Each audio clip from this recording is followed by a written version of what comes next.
আসসালামু আলাইকুম রহমতুল্লাহি ওয়া বারাকাতুহু। একজন ভাই প্রশ্ন করেছেন যে হুজুর আমি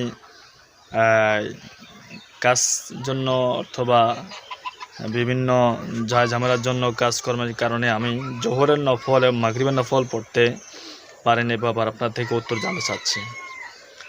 আসলে ভিডিওটা তেমন লং না করে খুব ছোট্ট পরিসরে বলে দিচ্ছি। সেটা হলো একটু আগ থেকে বলি, যেমন এশার সুন্নত 4 রাকাত সুন্নত, এশার 2 রাকাত নফল, আপনার আসরের 4 রাকাত সুন্নত, হ্যাঁ, এরপরে মাগরিবের নফল, জোহরের নফল, মাগরিবের নফল, জোহরের নফল, এরপরে এশার নফল, এগুলো পড়তে হবে এমন কোনো কথা না।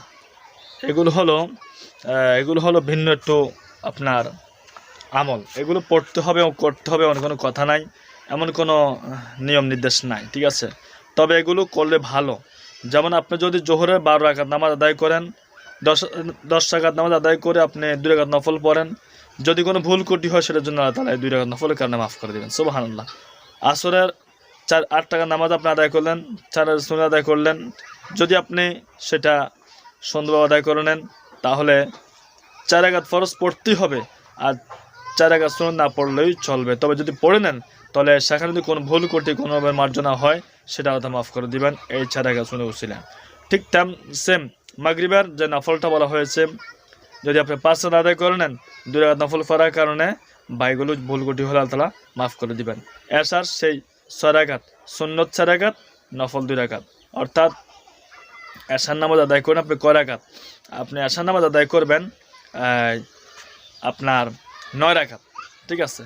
তবে এখানে যদি আপনি 4 রাকাত সুন্নত, 2 রাকাত নফল আদায় করে নেন, তখন আপনার কী হবে, বাকি যে নামাজগুলো আছে সেগুলো ভুল ত্রুটি হওয়ার কারণে আল্লাহ তাআলা এই 4 রাকাত সুন্নত, 2 রাকাত নফলের কারণে মাফ করে দিবেন।